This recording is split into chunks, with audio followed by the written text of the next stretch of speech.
السلام علیکم ورحمۃ اللہ وبرکاتہ۔ ناظرین کرام، میں ہوں اکبر علی عابدی اور آج آپ کی خدمت میں حاضر ہوں ہدایت النحو کے 20ویں سبق کے ساتھ۔ تو چلیے آج کا سبق شروع کرتے ہیں۔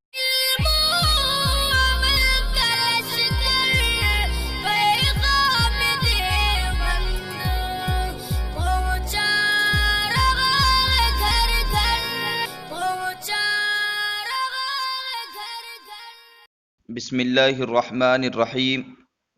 اما الالف والنون الزائدتان ان كانتا في اسم فشرطه ان يكون علما كعمران وعثمان، فسعدان اسم نبت منصرف لعدم العلمية، وان كانتا في صفة فشرطه الا يكون مؤنثه على فعلانة كسكران، فندمان منصرف لوجود ندمانة۔ اما وزن الفعل فشرطه ان يختص بالفعل ولا يوجد في الاسم الا منقولا عن الفعل كشمر وضرب، وان لم يختص به فيجب ان يكون في اوله احدى حروف المضارعة ولا يدخله الهاء كأحمد ويشكر وتغلب ونرجس، فيعمل منصرف لقبولها الهاء كقولهم ناقة يعملة۔ واعلم أن كل ما شرط فيه العلمية وهو المؤنث بالتاء والمعنوي والعجمة والتركيب والاسم الذي فيه الألف والنون الزائدتان أو لم يشترط فيه ذلك واجتمع مع سبب واحد فقط وهو العلم المعدول ووزن الفعل اذا نكر صرف۔ اما في القسم الاول فلبقاء الاسم بلا سبب، واما في الثاني فلبقائه على سبب واحد، تقول جاءني طلحة وطلحة آخر، وقام عمر وعمر آخر، وضرب احمد واحمد آخر، وكل ما لا ينصرف اذا اضيف او دخله اللام فدخله الكسرة، نحو مررت باحمدكم وبالاحمد۔ اما الالف والنون الزائدتان، یہاں سے صاحب کتاب علیہ الرحمت والرضوان منع صرف کے 9 اسباب میں سے 8ویں سبب کو بیان فرما رہے ہیں۔ الف اور نون زائدتان کا مطلب یہ ہے کہ اسم کے آخر میں الف اور نون زائد ہوں، جیسے عثمان۔ دیکھیے عثمان کے اندر عین، سا اور میم یہ مادے کا ہے، الف اور نون زائد ہے۔ اب یہ جو الف اور نون زائدتان ہیں یہ اسم ذات کے آخر میں بھی ہوتے ہیں اور اسم صفت کے آخر میں بھی ہوتے ہیں۔ اگر یہ اسم ذات کے آخر میں ہو تو پھر اس کے غیر منصرف کا سبب بننے کے لیے کچھ الگ شرط ہے، اور اگر اسم صفت کے آخر میں ہو تو اس کے غیر منصرف کا سبب بننے کے لیے الگ شرط ہے۔ اسم ذات اور اسم صفت آپ کہیں گے یہ کیا ہے؟ دیکھیے اسم ذات کہتے ہیں ایسے اسم کو جو صرف کسی ذات پر دلالت کرے، اس میں کسی صفت کا لحاظ نہ کیا گیا ہو، جیسے عثمان۔ دیکھیے یہ لفظ عثمان صرف ذات عثمان پر دلالت کر رہا ہے، اس کی کسی صفت کا لحاظ نہیں کیا گیا ہے کہ عثمان کھڑا ہے یا بیٹھا ہے وغیرہ وغیرہ۔ اور اس میں صفت کہتے ہیں ایسے اسم کو جو کسی ذات پر دلالت کرے اور اس میں کسی صفت کا بھی لحاظ کیا گیا ہو، جیسے سکران۔ سکران کا مطلب ہے مدہوش، تو سکران یہ ایک ذات پر بھی دلالت کر رہا ہے اور اس ذات کی جو ایک صفت ہے مدہوش ہونا اس پر بھی دلالت کر رہا ہے۔ خلاصہ یہ ہے کہ اگر ذات پر دلالت ہو تو اس کو اسم ذات کہتے ہیں، اور ذات مع الوصف پر دلالت ہو تو اس کو اسم صفت کہتے ہیں۔ اب دیکھیے فرماتے ہیں اما الالف والنون الزائدتان، بہرحال الف اور نون جو زائد ہوتے ہیں. ان کانتا فی اسم فشرطہ ان یکون علما کعمران و عثمان. فرماتے ہیں کہ یہ دونوں اگر اسم میں ہو، یہاں پر اسم سے مراد اسم ذات ہے، کہ اگر وہ اسم ذات کے اندر ہو تو اس کی شرط یہ ہے کہ وہ علم ہو، جیسے عمران اور عثمان. یعنی الف اور نون زائدتان اگر اس میں ذات کے اندر ہو تو اس کے غیر منصرف کا سبب بننے کے لیے شرط یہ ہے کہ وہ علم ہو، جیسے عمران اور عثمان. دیکھیے عمران اور عثمان یہ الف نون زائدتان اور علمیت کی بنا پر غیر منصرف ہے، اس لیے کہ یہ دونوں اسم ذات ہیں اور اسم ذات کے آخر میں الف اور نون زائدتان لگے ہوئے ہیں، اور اس کے غیر منصرف کا سبب بننے کے لیے جو شرط ہے کہ علم ہونا چاہیے، تو عمران اور عثمان علم بھی ہے، لہذا یہ غیر منصرف ہوں گے. اگر یہ شرط نہیں پائی گئی کہ الف نون زائدتان تو ہیں اور اس میں ذات کے اندر بھی ہیں، لیکن اگر وہ علم نہ ہو، علمیت کی جو شرط ہے، اگر یہ شرط مفقود ہو جائے تو پھر اسم غیر منصرف نہیں ہوگا بلکہ منصرف ہوگا. فا سے اسی پر تفریح ہے، فرماتے ہیں فسعدان اسم نبت منصرف لعدم العلمیت، کہ سعدان یہ ایک گھاس کا نام ہے، یہ منصرف ہے علمیت کے نہ ہونے کی وجہ سے. سعدانون کے آخر میں بھی الف اور نون زائدتان ہیں اور یہ اسم ذات کے اندر ہے. اسم ذات کے اندر اگر الف نون زائدتان ہو تو اس کے غیر منصرف کا سبب بننے کے لیے شرط تھی علمیت کا ہونا، تو سعدانون یہ علم نہیں ہے بلکہ اسم جنس ہیں، لہذا یہ منصرف ہوگا. وَإِن كَانَتَا فِي صِفَةٍ فَشَرْطُهُ أَلَّا يَكُونَ مُؤَنَّثُهُ عَلَى فَعْلَانَةٍ. اور اگر یہ دونوں یعنی الف نون زائدتان صفت کے اندر ہوں، یعنی اس میں صفت میں ہو، تو اس کے غیر منصرف کا سبب بننے کے لیے شرط یہ ہے کہ نہ ہو اس کا مؤنث فعلانتن پر، یعنی اس کا مؤنث فعلانتن کے وزن پر نہ ہو، جیسے سکرانو. دیکھیے سکران یہ اس میں صفت ہے اور اس میں صفت کے آخر میں الف نون زائدتان لگے ہوئے ہیں، اور اس کے غیر منصرف کا سبب بننے کے لیے جو شرط تھی کہ اس کا مؤنث فعلانتن کے وزن پر نہ ہو، تو سکرانو کے اندر یہ بات پائی جا رہی ہے کہ سکرانو ایک ایسا اس میں صفت ہے جس کا مؤنث فعلانتن کے وزن پر نہیں آتی ہے بلکہ فعلا کے وزن پر آتی ہے، یعنی سکرا، لہذا یہ غیر منصرف ہوگا. اگر یہ شرط نہیں پائی گئی یعنی اس کا مؤنث فعلانتن کے وزن پر ہو تو پھر وہ منصرف ہو جائے گا، غیر منصرف نہیں رہے گا. فا سے اسی پر تفریح ہے، فرماتے فندمان منصرف لوجود ندمانت، کہ ندمان منصرف ہوگا ندمانتن کے پائے جانے کی وجہ سے. دیکھیے یہ ندمان بھی اس میں صفت ہیں اور اس میں صفت کے آخر میں الف نون زائدتان لگے ہوئے ہیں، لیکن اس میں صفت کے آخر میں اگر الف نون زائدتان ہو تو اس کے غیر منصرف کا سبب بننے کے لیے جو شرط ہے کہ اس کا مؤنث فعلانتن کے وزن پر نہ ہو، یہ شرط اس کے اندر نہیں پائی جا رہی ہے، یعنی ندمانن کا مؤنث فعلانتن کے وزن پر آتا ہے، لہذا یہ منصرف ہو جائے گا. اما وزن الفعل، یہاں سے صاحب کتاب علیہ الرحمۃ والرضوان منع صرف کے آخری سبب اور 9ویں سبب کو بیان فرما رہے ہیں. کہتے ہیں اما وزن الفعل فشرطه ان يختص بالفعل ولا يوجد في الاسم الا منقولا عن الفعل كشمر وضرب. وزن فعل کہتے ہیں اسم کا فعل کے وزن پر ہونا. اب وزن فعل کے غیر منصرف کا سبب بننے کے لیے کیا شرط ہے، تو اس کی تفصیل آپ ملاحظہ فرمائیں. تو پہلے آپ یہ بات سمجھ لیجئے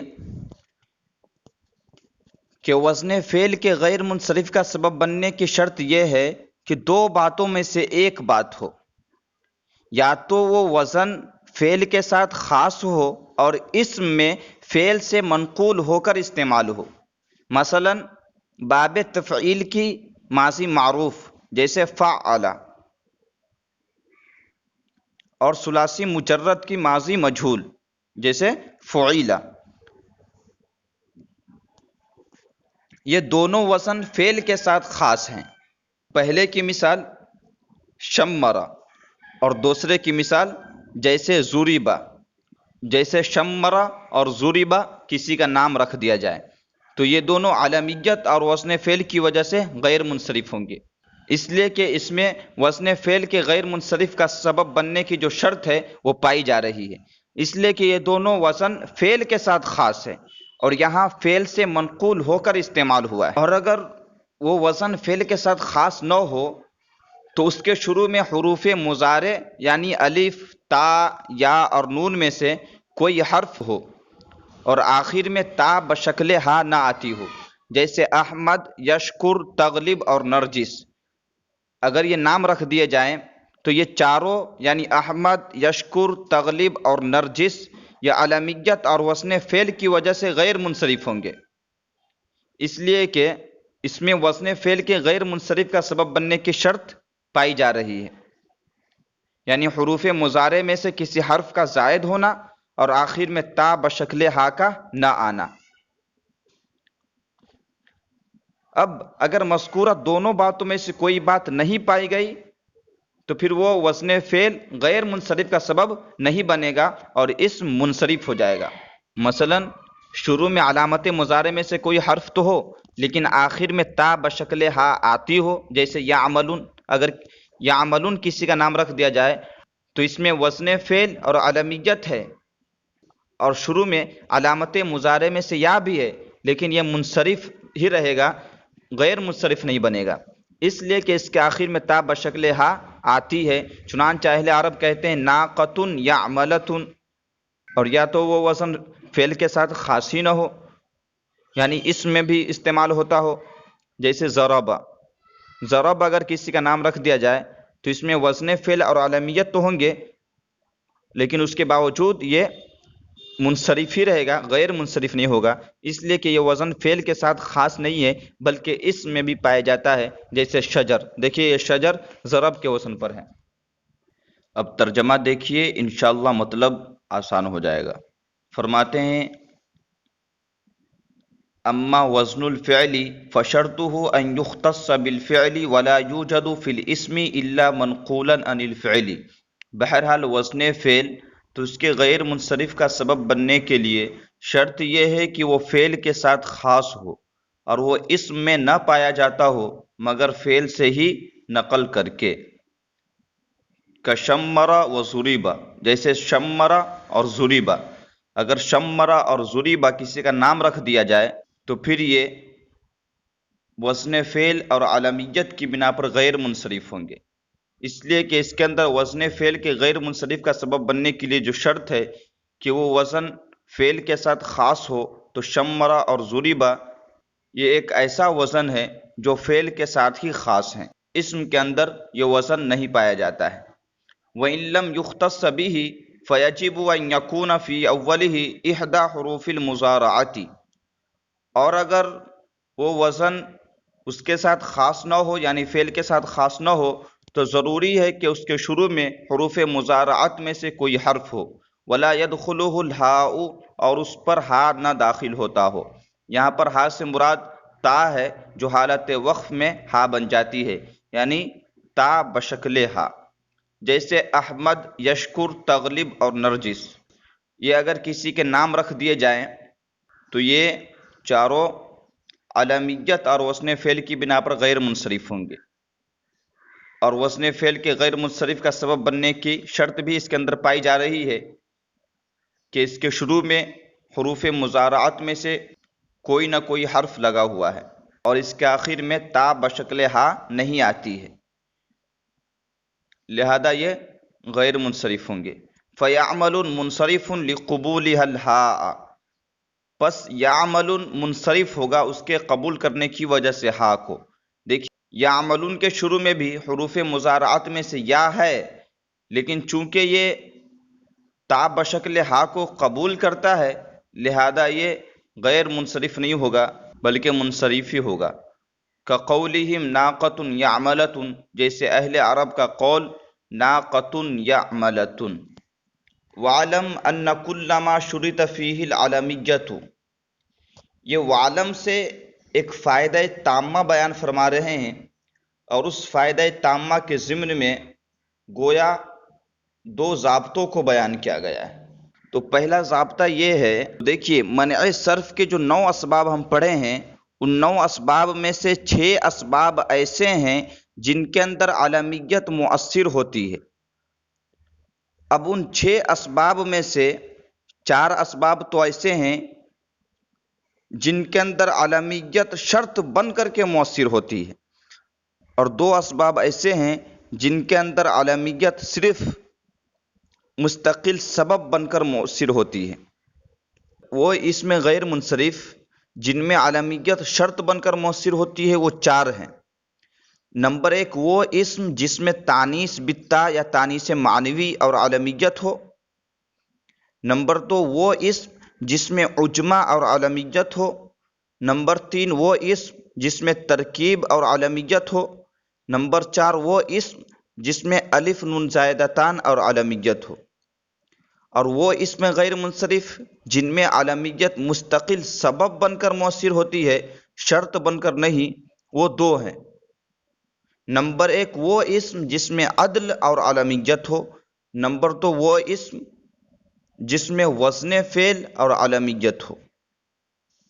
اب دیکھیے، وہ اسم غیر منصرف جس میں عالمیت مؤثر ہو، خاص شرط بن کر مؤثر ہو یا مستقل سبب بن کر، اگر اس کی عالمیت کو ختم کر کے نکرہ بنا دیا جائے تو وہ منصرف ہو جائے گا۔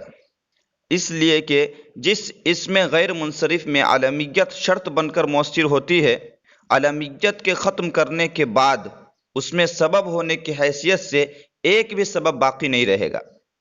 اس لیے کہ ضابطہ ہے اذا فات الشرط فات المشروط، کہ جب شرط فوت ہو جاتی ہے تو مشروط بھی فوت ہو جاتا ہے۔ تو جب عالمیت شرط تھی سبب بننے کے لیے، تو عالمیت کو اگر ختم کر کے نکرہ بنا دیا جائے گا تو مشروط یعنی سبب بننا بھی اس کا ختم ہو جائے گا اور وہ بغیر سبب کے باقی رہ جائے گا اور اسم منصرف ہو جائے گا۔ مثلا طلحہ یہ تانیث بالتا اور عالمیت کی وجہ سے غیر منصرف ہے۔ اگر اس میں سے آپ عالمیت ختم کر کے اس کو نکرہ بنا دے تو سبب ہونے کی حیثیت سے اس میں ایک بھی سبب باقی نہیں رہے گا، اور جب کوئی سبب باقی نہ رہا تو یہ منصرف ہو جائے گا۔ چنانچہ آپ کہیں گے جاءنی طلحۃ و طلحۃ آخر۔ یہاں پر آپ ایک بات اور سمجھ لیں کہ اسم کے اندر سے عالمیت کو ختم کر کے اس کو نکرہ بنانے کی 2 صورتیں ہیں۔ ایک صورت تو یہ ہے کہ علم بول کر اس نام کی جماعت میں سے کوئی فرد غیر معین مراد لیا جائے۔ مثلا احمد، یہ احمد ایک جماعت کا نام رکھ دیا جائے اور آپ احمد بول کر اس جماعت کا کوئی فرد غیر معین مراد لے، اس سے احمد کی عالمیت ختم ہو جائے گی اور وہ نکرہ ہو جائے گا۔ اور دوسری صورت یہ ہے کہ علم کی تثنیہ یا جمع لے آئیں، مثلا احمد سے احمدان یا احمدون کہیں، اس سے بھی عالمیت ختم ہو جائے گی اور اسم نکرہ ہو جائے گا۔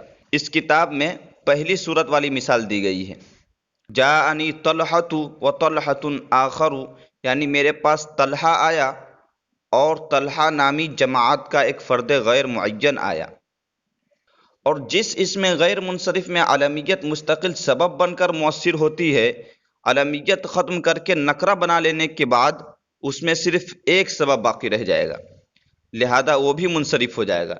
اس لیے کہ محض ایک سبب کی وجہ سے اسم غیر منصرف نہیں ہوتا ہے۔ مثلا عمر، لفظ عمر جو ہے یہ عدل اور عالمیت کی وجہ سے غیر منصرف ہے۔ اگر آپ لفظ عمر سے عالمیت کو ختم کر دے اور اس کو نکرہ بنا دے تو اس میں صرف ایک سبب یعنی عدل ہی باقی رہ جائے گا، اور چونکہ محض ایک سبب یعنی عدل کی وجہ سے اسم غیر منصرف نہیں ہوتا ہے، لہذا یہ منصرف ہو جائے گا۔ چنانچہ آپ کہیں گے جاءنی عمر و عمر آخر، کہ میرے پاس عمر آیا اور عمر نامی جماعت کا ایک فرد غیر معین آیا۔ اب ترجمہ دیکھیے، وَعَلَمْ أَنَّ كُلَّ مَا شُرِطَ فِيهِ الْعَالَمِيَّةُ، فرماتے ہیں جان لو کہ ہر وہ سبب جس کے اندر عالمیت شرط ہے اور وہ تانیث بالتا اور تانیث معنوی ہے، اجماع ہے، ترکیب ہے، اور وہ اسم جس کے اندر الف نون زائدتان ہو وہ ہے۔ او لم یشترط فیہ ذالک واجتمع مع سبب واحد، اور وہ سبب جس کے اندر اس چیز کی شرط نہ ہو اور صرف وہ ایک سبب کے طور پر جمع ہوتی ہو، وهو العلم المعدول ووزن الفعل، اور وہ سبب علم معدول اور وزن فعل ہے۔ اذا نکر صرف، فرماتے ہیں کہ ان کو جب نکرہ بنا دیا جائے گا تو یہ منصرف ہو جائے گا۔ کیوں؟ اما فی القسم الاول، بہرحال قسم اول میں یعنی جس کے اندر علمیت شرط بن کر مؤثر ہوتی ہے، فلی بقائل اسم بلا سبب، تو اسم کے باقی رہنے کی وجہ سے بغیر سبب کے، یعنی جب علمیت شرط تھی سبب بننے کے لیے تو شرط کو ہی ہم نے ختم کر دیا، تو جو مسبب ہے سبب بننا تو سبب بھی ختم ہو گیا اور اسم بغیر سبب کے باقی رہ گیا، لہذا وہ منصرف ہو جائے گا۔ واما فی الثانی، اور بہرحال دوسری صورت میں یعنی جس کے اندر علمیت شرط بن کر مؤثر نہیں ہوتی ہے بلکہ ایک سبب کے طور پر مؤثر ہوتی ہے، تو دوسری صورت میں کیوں منصرف ہو جائے گا؟ فلی بقائہ علی سبب واحد، اس کے باقی رہنے کی وجہ سے ایک سبب پر، اس لیے کہ دوسرا سبب علمیت تھا، جب علمیت ختم ہو گئی تو ایک ہی سبب باقی رہا، اور ایک سبب کی وجہ سے اسم غیر منصرف نہیں ہوتا ہے بلکہ منصرف ہی رہتا ہے۔ چنانچہ کہو گے جاءنی طلحۃ و طلحۃ آخر وقام عمر و عمر آخر، میرے پاس طلحہ آیا اور طلحہ نامی جماعت کا ایک فرد غیر معین آیا، وقام عمر و عمر آخر، عمر کھڑا ہے اور عمر نامی جماعت کا ایک فرد غیر معین کھڑا ہے۔ جانی طلحۃ و طلحۃ آخر، یہ پہلی صورت کی مثال ہے۔ قام عمر و عمر آخر وضرب احمد و احمد آخر، یہ دوسری صورت کی مثال ہے۔ وکل ما لا ینصرف سے ایک دوسرا ضابطہ بیان فرما رہے ہیں، یہ نہایت ہی آسان ہے۔ پیچھے ہم ایک ضابطہ پڑھے تھے کہ غیر منصرف کا حکم یہ ہے کہ اس کے اوپر کسرہ اور تنوین نہ آئے، تو تنوین تو کبھی نہیں آتی ہے، لیکن ایک صورت ہے جس میں غیر منصرف کے اوپر کسرہ آ جاتا ہے، وہی ضابطہ یہاں پر بیان فرما رہے ہیں۔ کہتے ہیں وَكُلُّ مَا لَا يَنصَرِفُ إِذَا أُضِيفَ أَوْ دَخَلَهُ اللَّامُ فَدَخَلَهُ الْكَسْرَةُ، کہ ہر وہ اسم جو منصرف نہ ہو یعنی غیر منصرف ہو، اذا اضیف، جب اس کی اضافت کی جائے یعنی جب اس کو مضاف بنا دیا جائے، او دخلہ اللام، یا اس کے اوپر لام کو داخل کر دیا جائے، تو فدخلہ الکسرۃ، تو اس کے اوپر کسرہ بھی داخل ہو جائے گا، جیسے مررت باحمدکم وبالاحمد۔ دیکھیے احمد یہ وزن فعل اور علمیت کی بنا پر غیر منصرف ہے، چاہیے تو یہ تھا کہ اس کے اوپر کسرہ نہ آئے، لیکن چونکہ یہاں پر احمد کی اضافت کی گئی ہے، یہاں پر احمد کو مضاف بنا دیا گیا ہے، اور اسی طریقے سے احمد کے اوپر الف لام بھی داخل کر دیا گیا ہے، لہذا حالت جری میں اس کے اوپر کسرہ بھی آ جائے گا، تو کہیں گے مررت باحمدکم وبالاحمد۔